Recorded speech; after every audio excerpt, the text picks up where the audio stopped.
Hey guys, welcome back to my channel. Today is Monday, March 24th, and this is a GH review. Not had the best day, so I apologize for my energy is low. I said this also in my Beyond the Gates review. I didn't know if I should do this because I don't feel like myself, but I am also proud that since I started this, I haven't missed a day. And I don't want to miss a day. So thank you for bearing with me. I appreciate you. And thank you to everyone who likes, watches, and supports, but especially you guys' comments. I just had the sweetest comment, and it just really means a lot to me. And thank you. Okay, so we start with Portia and Ava. Once again, Ava is giving good advice, telling Portia she should wait. I'm sorry. I watch this on YouTube. And if I didn't, usually I time it so that I know if it's about the right length of the episode. I wasn't doing that today, and the video that I was watching had it on a loop. And it was a live stream, so it was hard for me to tell. I feel like I may have been missing like 2 or 3 minutes. So if you guys notice what I missed, please comment below and let me know, and I apologize in advance. Okay, so Portia and Ava are in Portia's office. Ava's telling her, maybe you should tell Curtis the truth. Portia, once again, shuts that down and says, Jordan and Curtis's marriage ended because of secrets. I don't want that to happen to us, or something to that effect. I don't always listen when Portia talk. It's a little annoying. She says it's too late to tell the truth. She's going to lose everything. Drew could even tell any time. He's only going to keep the secret as long as it's convenient for him. And she said she could go to prison over this, all because of this man. I said, Portia, stop lying. If you go to prison, it's going to be because of you. Like, I do not like Drew at all. I have not liked Drew since Billy Miller, may he rest in peace, played him. I don't fuck with this Drew. But Portia, you did that shit. I get it. I get why she did it, to protect Trina. Not that I'm saying it's the right thing to do. It's a soap opera, so morals, values, whatever. But like, don't be a hypocrite. Don't be an idiot. You did that. You broke the law. You got caught. That's what you should be mad at yourself for being sloppy enough to get caught and let Brad blackmail you. If she wouldn't have let Brad blackmail her, then Drew would have never got the chance, because Brad wouldn't have gave the evidence to Selena, and which was also a stupid ass story. But anyway. All right, Ava said Portia needs help and ally. I wrote down Nina, question mark. It's very hard to figure out. I'm so proud of my brain but we all knew that's where that was heading. Then we see Drew, Nina, and Willow. This confused me, and this may be where I missed the beginning of the scene. Maybe they didn't have it on the YouTube video. But the last time I remember seeing Nina was going through Drew's safe. And I don't know if I missed the scene where Nina almost got caught. I feel like Drew must have came in, almost caught Nina. They were doing that flirty, we hate each other kind of stuff that they do. And then Willow came in. That's what it seemed like happened. But I don't know if I missed it, they actually showed it, or if, GH does that thing where they do sometimes where they cut away and it's not like a natural segue. So I'm not sure, but I feel like we can make that inference. But I do want to know what happened with the safe. Did she take that roll of cash? Because I was like, yo, girl, Ava could use that. I could use that. By the way, Nina. All right, sorry. Let's see.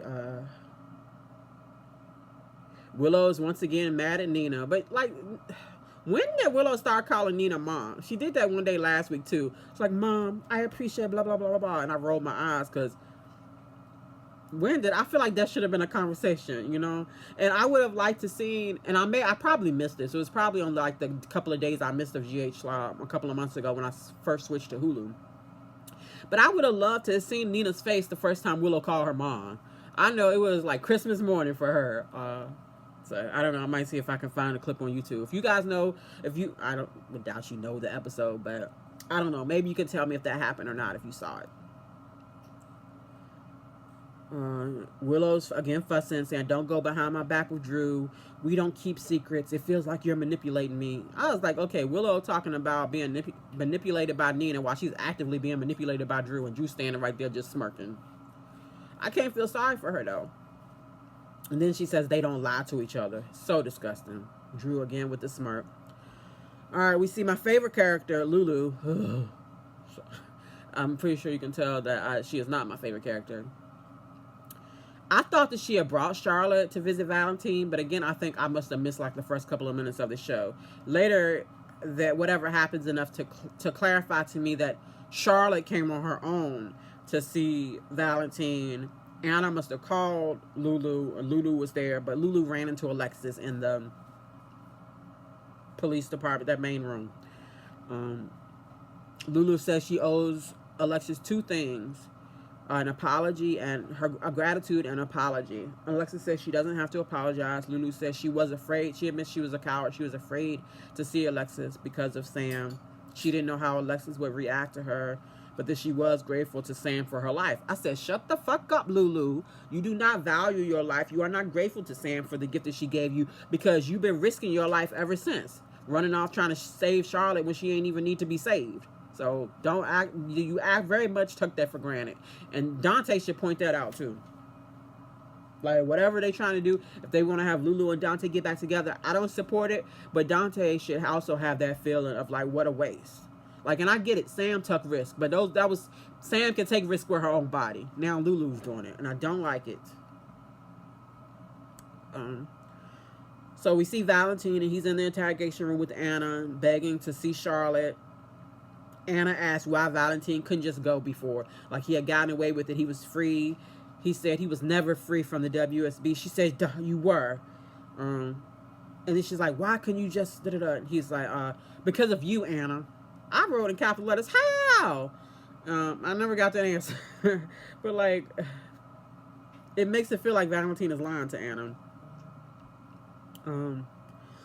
We see Carly and Jason, and Carly is throwing Sam in Jason's face that Sam chose the dangerous life to be with him, which I don't feel... Yes, it's accurate because that did happen, but Jason and Sam were not together and hadn't been together in a long time. I just don't feel like it was a good defense for Carly, especially when... I don't know how many years Jason and Sam were together. Let's say they were together 10 years. If they were together 10 years, Carly was only okay with them together for like one of those years. She was a lot of back and forth. She hated when Jason would put Sam over her, so to speak, even though like that was his wife. That was what he was supposed to do. Carly hated that shit. For a while, Carly and Sam had made peace, and it felt like they both bonded over their loss of Jason, but we undid that history. So I don't really like that. But maybe that just shows that Carly doesn't have any other defense. There's nothing else she can grasp onto. And it's kind of weird it's hard to take Jason seriously telling Carly because of her life. She didn't almost die because of Sonny. I don't know how many times. She got shot in the head because of Sonny. From Sonny. Like Sonny and her kids have all... Michael's been in danger. Joss... I don't think Joss has been in... I don't know. I feel like Joss might have got kidnapped once. I know Christina, Michael, Morgan all got kidnapped. I don't think Avery's been kidnapped either. But that's because she got a Jerome as a mama. Everybody in her life, in Sonny's orbit, has been put in danger because of him. And knowing Jason is Sonny's number one, it takes it hard to take him seriously. That being said, y'all know what I miss? Seeing Jason at the warehouse with that clipboard. Where did Jason decide to go back to working for Sonny after the bomb? Because I like seeing Jason at the warehouse with his clipboard, looking at coffee bags. It was so funny. I appreciate the laughter. Thank you to me for making me laugh. All right. Jason says, fine, Carly, you're going to do what you want to do. She has to make her own choice. It's her life. But he needs her to know, to not just worry about what happens to her, worry about what's going to happen to Brennan. Because whatever happened to Carly going to happen to Brennan. So if Carly gets hurt because of Brennan going to get hurt. Jason going to hurt him. If Carly dies because of Brennan, then Jason will kill him. I'm like, well, Jason, shouldn't you be poisoning Brennan right now then? Because Carly got poisoned. Like, if you want me to take this threat seriously, I need to see some more action. But Carly does beg him not to quit on her. But he walks off after saying, he gonna kill him. So it didn't go very well. We see Jack showing Joss live footage of Carly's hotel room. That's disturbing. Like, unless it's like a incapacitated person or like an elderly person or a child. that needs like constant monitoring, I don't really want a camera in my hospital room. Like I don't know that I would want somebody seeing me that vulnerable. But also like, this is random, but I always tell my kids, you know, we all get older, and I told my kids I don't want them to miss like out on their life if it comes to the point where like I have dementia, I am incapacitated. I don't want them to waste their years like taking care of me. I want them to live life and experience life. That's what I made all these sacrifices for. It's for them to have those experiences. You know, I would love the she shed in the backyard or wherever, you know, where they live. Maybe they stay in the family home. Maybe I'm in my own backyard, my own little apartment, my little tiny house. But if not, if I need more care than they can personally provide, I'm okay being put in a home. But I said the facility gotta have cameras everywhere, and I need y'all watching the cameras to make sure that people are taking care of me. I've seen so many horror stories. So I started out complaining about the camera. Maybe I'm here for it. I don't know. Joss is relieved that Carly's with Jason, so she's just gonna stick to the story. Stick to the plan. Her being on Easter Island still. I feel like it's been a month. She's been on Easter Island for a month. Jack tells Joss the truth about the poison, and he was in the shower. Carly drank it. Valentine, blah, blah, blah. Joss asks if Jack is using Carly. He says, does it matter? I'm like, damn, that's a yes. He using the fuck out of her. Even though he made the bedside speech, she has my heart. Like, people, love is not, oh my God, I'm so bitter. But love is not always enough. Just because you feel like you love someone, everybody don't agree what love even is, first of all. Sometimes you just want somebody. Sometimes you just want what you can't have. And that's all it is. And then once you get it, you don't. Like, I don't, I'm sorry. I'm doing too much. All right. I don't like this new Jack. It's more reflective of that than like my real life, I think. I'll be oversharing. I'm sorry. Y'all can tell me to shut up. Just say I'm oversharing. Don't tell me to shut up. That's rude. Let's be nice to each other. Jack basically holds the WSB job. I'm so much with my hands today. Jack holds WSB job basically over Joss's head. You know, if you say anything about this to Carly, if you tell her, then you'll never find another opportunity like this. You'll go from job to job to job searching for fulfillment. Ew, like Joss is, she's being stupid, but Joss is very smart. She's very athletic. We've seen everything we've seen from Joss over the years lets us know that Joss is going to have a fulfilling life, a fulfilling career. I would much rather her be a doctor or a nurse, but like she's going to accomplish whatever she set out to accomplish. She is a lot like Jax, but she's also a badass like Carly is. But Brennan makes it seem like Joss has no other option, which is ridiculous. Joss warns Brennan that if he is using Carly, Carly will find out because she's not stupid. But smart women do stupid shit every day, especially when it's about a man. I'm alienating every man that's would ever watch this. I'm sorry, y'all. I'm sorry. I feel like I said similar stuff in my Beyond the Gates. I'm sorry. I probably maybe shouldn't have done this today. But tomorrow will be better. Y'all don't even know. I got a glass of wine right here, so I'm going to take a sip. It helps. Okay, we have Lucas, and I think I missed the beginning of this too. I really think that that's what happened. Like, I missed the like opening scene, the opening segment of GH where it set all the stories up. But piecing it together, Lucas has told Elizabeth that Brad is blackmailing Portia, blackmailing someone, and then I guess it was, he said Portia. That's how he got the trip to Miami. Elizabeth puts it together because she saw Rick with Portia, and he said it was professional, so they figure out that it's more than likely Brad is holding something over Portia's head. Lucas be like, maybe we shouldn't go looking because we might not wish we knew. And then Elizabeth's like, it's our duty. We have to. We're medical professionals. We're bound, blah, blah, blah. I'm like, no, you just want to be nosy. You always been nosy, Elizabeth. You have never been able to mind your own business. And I want to be like, she should be more loyal to her friend Portia, but Portia wasn't very loyal to Elizabeth when they thought Elizabeth was the reason people was dying from the Digitalis stuff. So I get that there's a boundary between personal and professional. So, But Elizabeth, this is a little different. Portia didn't have a choice. She was the co-chief of staff. She had to do what she had to do. But Elizabeth don't have to go looking for shit. Like, this is not, nobody's life is in danger. Like, there's no patient involved. She don't, that they know of. She don't have to do this. She chooses to do this. And Lucas is going along with it. Ava gets Nina to Portia's. I don't know if I said that. Yeah, I did. That Ava and Portia were talking. So Ava gets Nina to Portia's office. Suggested they work together to take Drew down. Said, you know, y'all both don't like Drew. You don't have to tell each other what's going on, but trust me, work together. All right, I'm out. I was like, yo, Ava, you don't get no founder's fee. You don't get no negotiator fee. Y'all should be breaking Ava off with some change for bringing y'all together. Ava, you hustling backwards. You supposed to like tell them what your fee is up front. Nina should have gave Ava that roll of cash from the safe for bringing them together. Hey, poor Ava. I would have never thought I would ever say poor Ava when Ava was first introduced on the show. It took years. It took years of impeccable writing and impeccable acting for me to care about Ava. And now I love her very much. Don't trust her for shit, but I love her. Nina does tell Portia that she's doing this for her daughter, which I'm sure, I didn't see Portia say this. I don't know if she did, but she can relate because, you know, she did it for her daughter as well. Then we see Willow asking Drew, is it true? Is my mom right? Could I lose my children for moving in with you?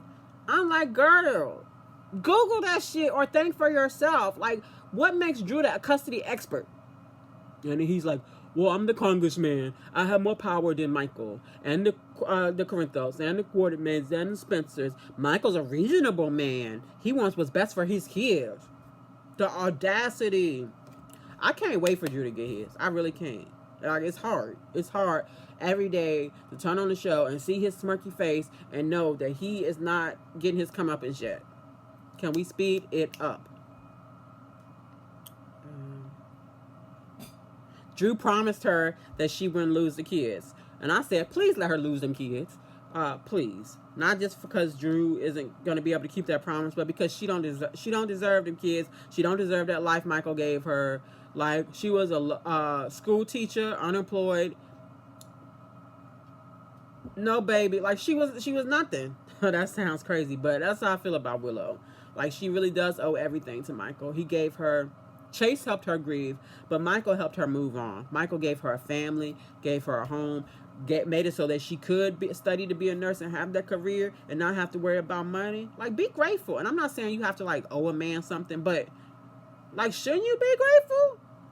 And she didn't have to. I'm not saying she had to stay with Michael. She decided she was out of love with him, but she could have came to him and told him, you know, this isn't working for me anymore. I think we should separate. Michael would have hated it, but he would have listened to reason. He wouldn't have wanted her to be with him if she didn't want to be with him. But she chose to spread her legs on the nursery floor. Like, that was her choice. Andrews. They both made that choice together.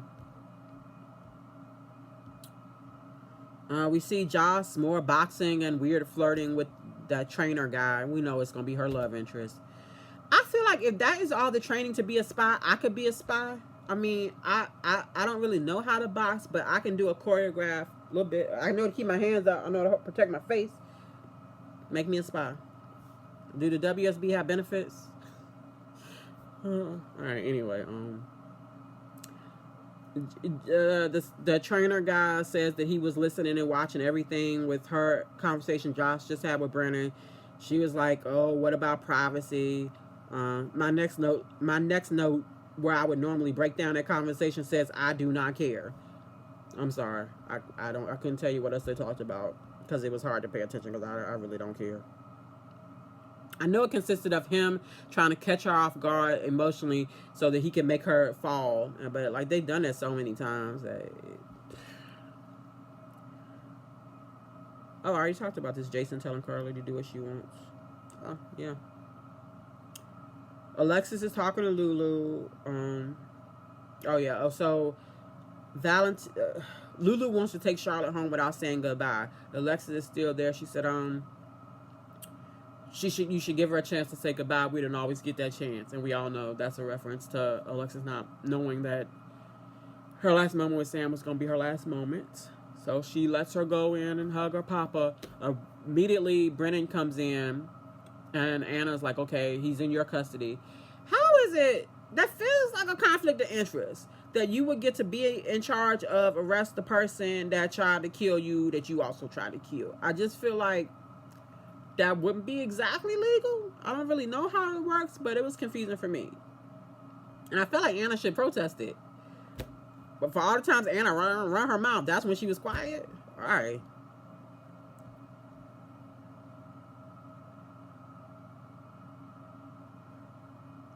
Valentine tells Lulu to take care of Charlotte. She promises.